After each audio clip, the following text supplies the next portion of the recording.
Hello friends, welcome back to my channel let's prepare. आप सभी का फिर से अपने चैनल पर स्वागत करती हूं। तो आज का जो हमारा टॉपिक होगा वो होगा भारतीय राष्ट्रीय कांग्रेस।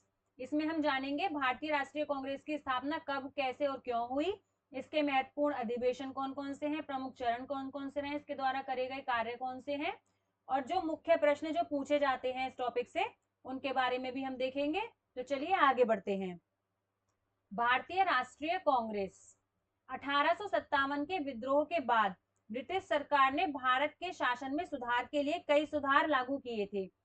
इनमें प्रांतीय परिषदों का निर्माण शामिल था जिसमें कि भारतीय भी भाग ले सकते थे और इसी कारण से 1885 में भारतीय राष्ट्रीय कांग्रेस की स्थापना की गई। तो देखिए, भारतीय राष्ट्रीय कांग्रेस की स्थापना 72 प्रतिनिधियों की उपस्थिति के साथ, कितने 72 प्रतिनिधियों की उपस्थिति के साथ 28 दिसंबर 1885 को मुंबई के गोकुलदास तेजपाल संस्कृत महाविद्यालय में हुई थी।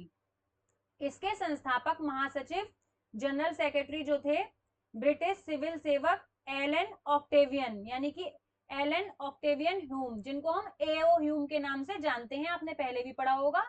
इनकी नाम की फुल फॉर्म क्या है? एलन ऑक्टेवियन ह्यूम, जिन्होंने कलकत्ता के व्योमेश चंद्र बनर्जी यानी डब्ल्यू.सी. बनर्जी को अध्यक्ष नियुक्त किया था। यानी कि जो भारतीय राष्ट्रीय कांग्रेस के जो अध्यक्ष थे वो कौन बने थे? व्योमेश चंद्र बनर्जी। इसके प्रारंभिक नेतृत्वकर्ताओं में कौन कौन थे? दादा भाई नौरोजी, फिरोज शाह मेहता, बरूद्दीन तैयब जी, डब्ल्यू.सी. बनर्जी, सुरेंद्रनाथ बनर्जी, रोमेश चंद्र दत्त, एस सुब्रमण्य अय्यर शामिल थे, जो इनके प्रारंभिक नेतृत्वकर्ता थे। अब देखते हैं जो प्रमुख प्रश्न पूछे जाते हैं इस टॉपिक से वो कौन से हैं। भारतीय राष्ट्रीय कांग्रेस की स्थापना किसने की? एओ ह्यूम ने की। भारतीय राष्ट्रीय कांग्रेस की स्थापना कब हुई? 28 दिसंबर 1885 में। भारतीय राष्ट्रीय कांग्रेस की स्थापना कहां पर हुई? बंबई के गोकुलदास तेजपाल संस्कृत महाविद्यालय में। भारतीय राष्ट्रीय कांग्रेस के महासचिव जो थे, संस्थापक कौन थे? एओ ह्यूम। और जो पहले अध्यक्ष थे वो कौन थे? डब्ल्यू.सी. बनर्जी। इनमें कंफ्यूज मत होना। तो जो उनके संस्थापक थे कांग्रेस के वो कौन थे? एओ ह्यूम। और अध्यक्ष जो थे वो थे डब्ल्यू.सी. बनर्जी। भारतीय राष्ट्रीय कांग्रेस का प्रथम अधिवेशन कहां पर हुआ था? बंबई, मुंबई में। भारतीय राष्ट्रीय कांग्रेस की स्थापना के समय वायसराय कौन थे? Lord Dufferin. लॉर्ड डफरिन जो थे वो इस समय में वायसराय थे। अब देखते हैं भारतीय राष्ट्रीय कांग्रेस के प्रमुख चरण कौन कौन से रहे हैं। तो इसको 3 भागों में बांटा गया है। नंबर फर्स्ट, उदारवाद युग, राष्ट्रवाद युग, गांधी युग। तो जो उदारवाद युग है उसको नरमपंथी के नाम से भी जानते हैं। नरमपंथी काल और चरमपंथी काल आपने सुना होगा।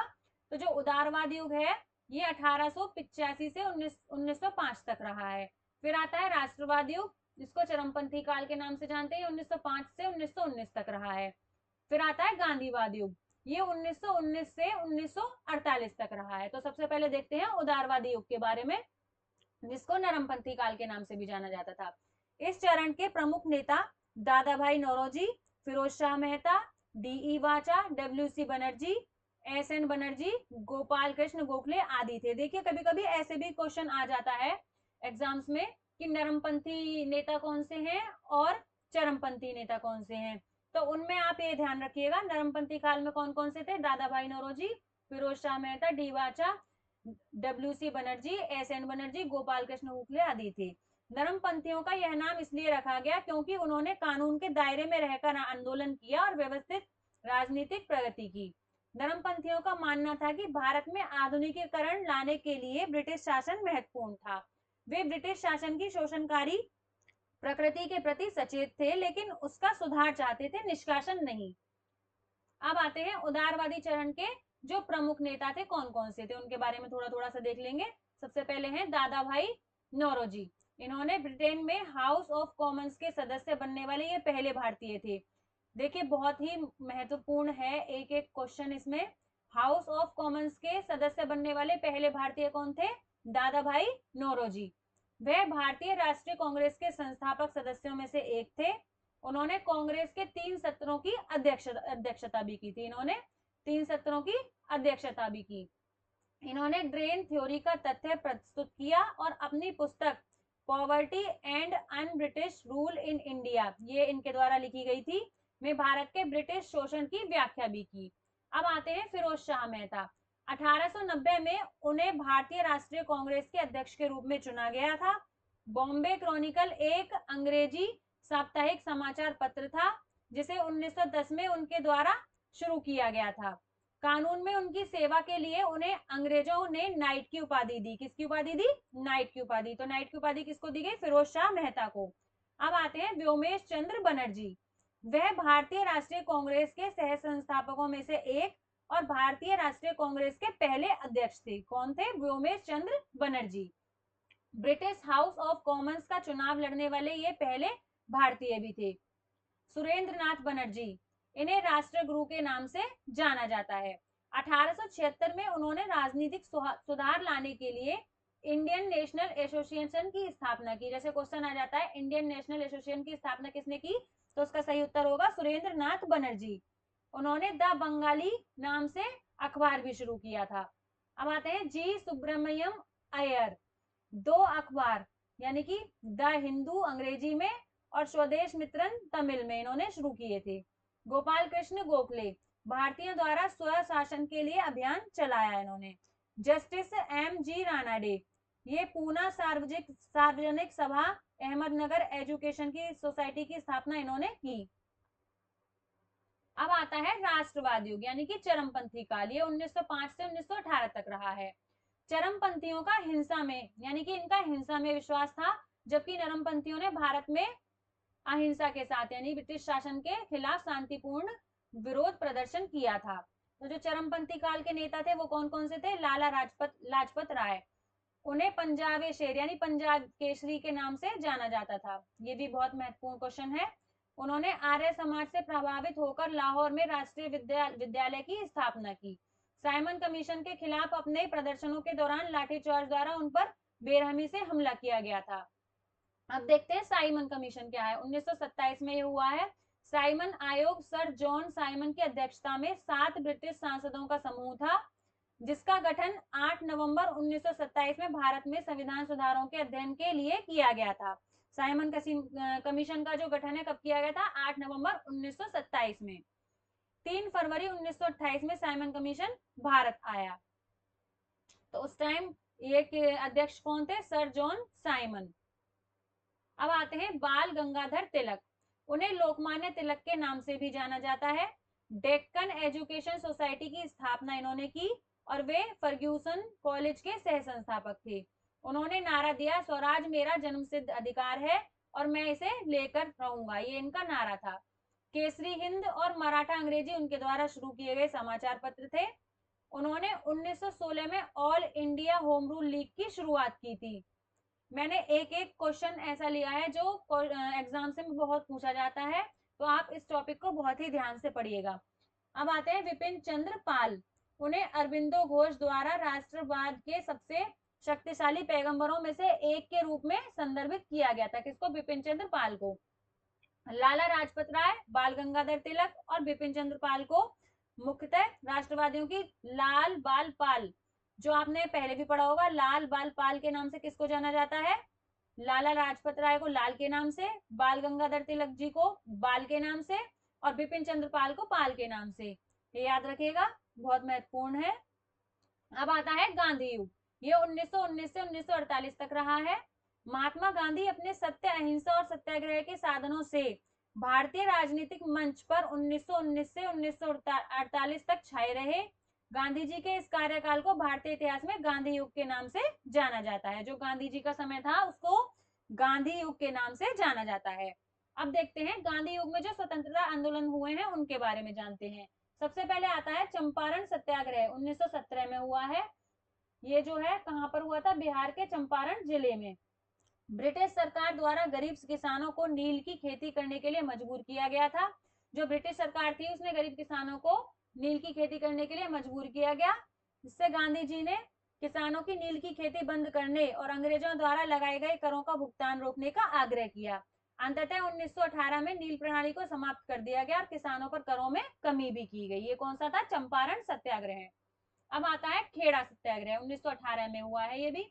इसमें गांधी जी ने खेड़ा के करीब किसानों से उनकी शिकायतों का समाधान होने तक करों का भुगतान रोकने का आग्रह किया।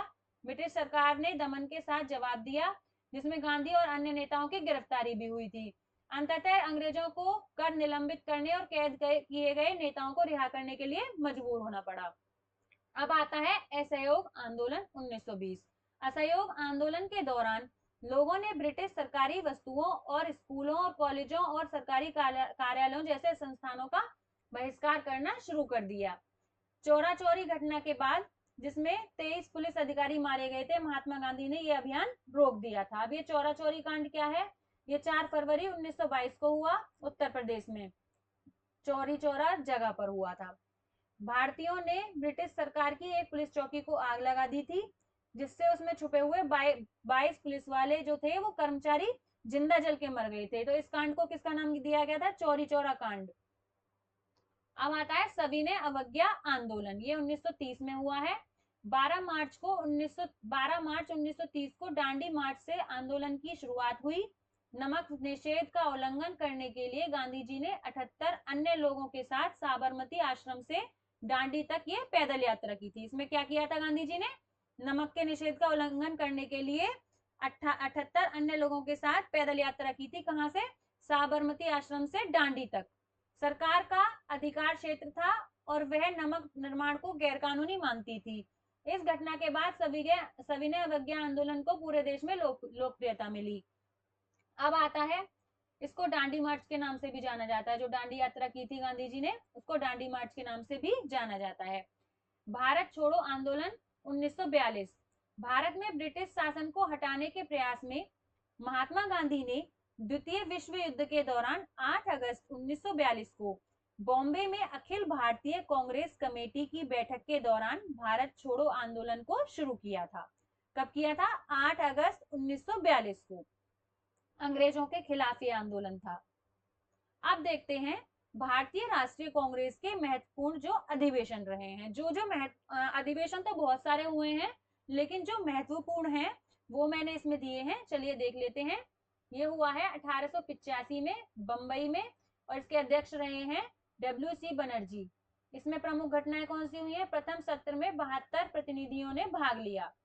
फिर 1886 में कलकत्ता में हुई है ये। दादा भाई नौरोजी जो थे इसके अध्यक्ष रहे हैं। राष्ट्रीय कांग्रेस का राष्ट्रीय सम्मेलन में विलय हुआ। 1887 में मद्रास में हुई है। सैयद बरुद्दीन तैयब जी जो थे ये अध्यक्ष रहे थे, और इसमें जो हुआ है मुसलमानों से अन्य राष्ट्रीय नेताओं से हाथ मिलाने की अपील की गई। फिर उसके बाद 1888 में इलाहाबाद में हुई है ये अधिवेशन। इसके जो अध्यक्ष थे ये जॉर्ज यूल थे, प्रथम अंग्रेज अध्यक्ष थे ये इसके। उससे पहले सब जो भारतीय थे वही थे। फिर आता है 1896 में कलकत्ता में हुआ है ये। इसके जो अध्यक्ष थे वो कौन थे? रहीम तुल्लाह एम सयानी। राष्ट्रीय गीत वंदे मातरम पहली बार गाया गया था। कब? 1896 में। अब आता है 1899। ये जगह कहां पर हुआ है अधिवेशन? लखनऊ में, और इसके जो अध्यक्ष हैं वो कौन है? रोमेश चंद्र दत्त। भू राजस्व के स्थायी निर्धारण की मांग की गई इस अधिवेशन में। अब आता है 1901 में कलकत्ता में हुआ है। इसके अध्यक्ष रहे हैं दिनशा ई वाचा। इसमें पहली बार गांधी जी कांग्रेस के मंच पर दिखाई दिए थे 1901 में। अब आता है 1905 में बनारस में हुआ। गोपाल कृष्ण गोखले थे वो इसके अध्यक्ष थे, और इसमें बंगाल विभाजन के विरुद्ध आक्रोश व्यक्त किया गया। अब आता है 1906 में ये कलकत्ता में हुआ है। दादा भाई नौरोजी जो थे फिर से अध्यक्ष बने, और स्वराज शब्द का पहली बार उल्लेख हुआ। 1907 में सूरत में हुआ। रास बिहारी घोष इसके अध्यक्ष थे। कांग्रेस का विभाजन नरमपंथी और गरमपंथी में हुआ था। 1909 में लाहौर में हुआ। ये मदन मोहन मालवीय जो थे ये इसके अध्यक्ष थे, और इसमें भारतीय परिषद अधिनियम 1909 की स्थापना की गई। फिर हुआ 1910 में, ये इलाहाबाद में हुआ है। इसके सर विलियम वेडरवन जो थे वो अध्यक्ष थे। MA जिन्ना ने 1909 के अधिनियम द्वारा शुरू की गई पृथक निर्वाचन प्रणाली की निंदा की। फिर हुआ 1911 में कलकत्ता में। ये विशन नारायण धर जो थे इसके अध्यक्ष थे, और इसमें जनगण मन पहली बार गाया गया था 1991 में सॉरी। अब आता है 1916 में लखनऊ में हुआ ये, और इसके अध्यक्ष कौन थे? अंबिका चरण मजूमदार। इसमें लखनऊ पैक्ट मुस्लिम लीग के साथ संयुक्त अधिवेशन किया गया। फिर 1917 में कलकत्ता में हुआ है और इसकी जो अध्यक्ष रही है एनी बेसेंट, ये 1847 से 1933 तक। ये एनी बेसेंट जो थी ये पहली महिला अध्यक्ष थी कांग्रेस की। क्वेश्चन पूछा जाता है कांग्रेस की पहली महिला अध्यक्ष कौन है, वो थी एनी बेसेंट। और ये अधिवेशन कहाँ हुआ था, कलकत्ता में। फिर आता है 1918 में बंबई और दिल्ली में हुआ। इसके जो अध्यक्ष थे सैयद हसन इमाम और मदन मोहन मालवीय। जो बॉम्बे में हुआ था उसके सैयद हसन इमाम और जो दिल्ली में हुआ था उसके मदन मोहन मालवीय थे। तो ये 2 सत्र आयोजित किए गए, पहला अगस्त और सितंबर, दूसरा सितंबर में, पहला अगस्त सितंबर में बॉम्बे में और दूसरा दिसंबर में दिल्ली में हुआ। फिर 1919 में अमृतसर में मोतीलाल नेहरू जो थे इनकी अध्यक्षता में हुआ और जलियांवाला बाग हत्याकांड की कड़ी निंदा और खिलाफत आंदोलन को समर्थन दिया गया। 1920 में नागपुर में सी विजय राघवाचार्य की अध्यक्षता में भाषाई आधार पर कांग्रेस की कार्य समितियों का पुनर्गठन किया गया। फिर 1922 में गया में हुआ, ये सी आर दास जो थे अध्यक्ष थे। स्वराज पार्टी का गठन और सी आर दास और अन्य नेता आईएनसी से अलग हो गए। अब इसके बाद आता है 1924 में हुआ है यह अधिवेशन बेलगांव में। एम के गांधी जो थे अध्यक्ष थे, महात्मा गांधी की अध्यक्षता में आयोजित केवल एक सत्र हुआ है ये। 1925 में कानपुर में हुआ है ये। सरोजनी नायडू जो थी इनकी अध्यक्ष थी, ये पहली भारतीय महिला अध्यक्ष थी। 1927 में मद्रास में हुआ है ये, एम ए अंसारी जो है अध्यक्ष रहे हैं। साइमन कमीशन के बहिष्कार के खिलाफ एक प्रस्ताव पारित किया गया इसमें। फिर 1928 में कलकत्ता में हुआ है, मोतीलाल नेहरू की अध्यक्षता में अखिल भारतीय युवा कांग्रेस का गठन किया गया। 1929 में लाहौर में हुआ, जवाहरलाल नेहरू की अध्यक्षता में पूर्ण स्वराज के लिए संकल्प लिया गया। पूर्ण स्वतंत्रता के लिए सविनय अवज्ञा आंदोलन शुरू किया गया। 26 जनवरी को स्वतंत्रता दिवस के रूप में मनाए जाने की घोषणा की गई। 1931 में ये कराची में हुआ है। वल्लभ भाई पटेल जो है इसके अध्यक्ष थे। गांधी इरविन समझौते का अनुमोदन किया गया, गांधी को दूसरे गोलमेज सम्मेलन में शामिल किया गया, प्रतिनिधित्व करने के लिए नामित किया गया। इसके बाद आता है 1934 में, यह बंबई में राजेंद्र प्रसाद की अध्यक्षता में हुआ, कांग्रेस के संविधान में संशोधन हुआ। 1936 में लखनऊ में हुआ है ये और जवाहरलाल नेहरू फिर से अध्यक्ष थे। नेहरू द्वारा समाजवादी विचारधाराओं को प्रोत्साहन दिया गया। 1937 में फैजपुर में हुआ है ये, इसमें भी जवाहरलाल नेहरू अध्यक्ष थे। पहला ग्रामीण सत्र गांव में आयोजित होने वाला पहला सत्र था ये। 1938 में हरिपुरा में सुभाष चंद्र बोस की अध्यक्षता में नेहरू के नेतृत्व में राष्ट्रीय योजना समिति की स्थापना की गई। 1939 में ये त्रिपुरी में सुभाष चंद्र बोस जो है इसके अध्यक्ष थे। बोस चुने गए लेकिन गांधी जी द्वारा पट्टाभी सीतारामैया का समर्थन करने के कारण उन्हें इस्तीफा देना पड़ गया। उनकी जगह पर राजेंद्र प्रसाद को नियुक्त किया गया। सुभाष चंद्र बोस ने फॉरवर्ड ब्लॉक का गठन किया। फिर 1940 में रामगढ़ में हुआ है अधिवेशन, ये अबुल कलाम आजाद की अध्यक्षता में हुआ। फिर 1941 से 45 में अधिवेशन हुए हैं। इसमें विभिन्न घटना अर्थात भारत छोड़ो आंदोलन, RIN म्यूटिनी और IAN द्वारा प्रभावित था ये। क्रिप्स मिशन, बेवेल योजना, कैबिनेट मिशन जैसी संवैधानिक वार्ताओं का चरण था ये। इस चरण के दौरान इन घटनाओं के कारण कांग्रेस का कोई अधिवेशन नहीं हुआ। 1946 में मेरठ में आचार्य कृपलानी की अध्यक्षता में स्वतंत्रता से पहले अंतिम सत्र था। और 1948 में जयपुर में पट्टाभी सीतारामैया जो है इसके अध्यक्ष थे। ये स्वतंत्रता के बाद का पहला अधिवेशन था। तो ये जो है ये महत्वपूर्ण अधिवेशन रहे हैं, तो इनके बारे में पूछ लिया जाता है, एक बार ध्यान से पढ़ लीजिएगा। आपको मेरे पढ़ाने का तरीका पसंद आया हो तो प्लीज मेरे चैनल को लाइक और सब्सक्राइब करें। Thank you.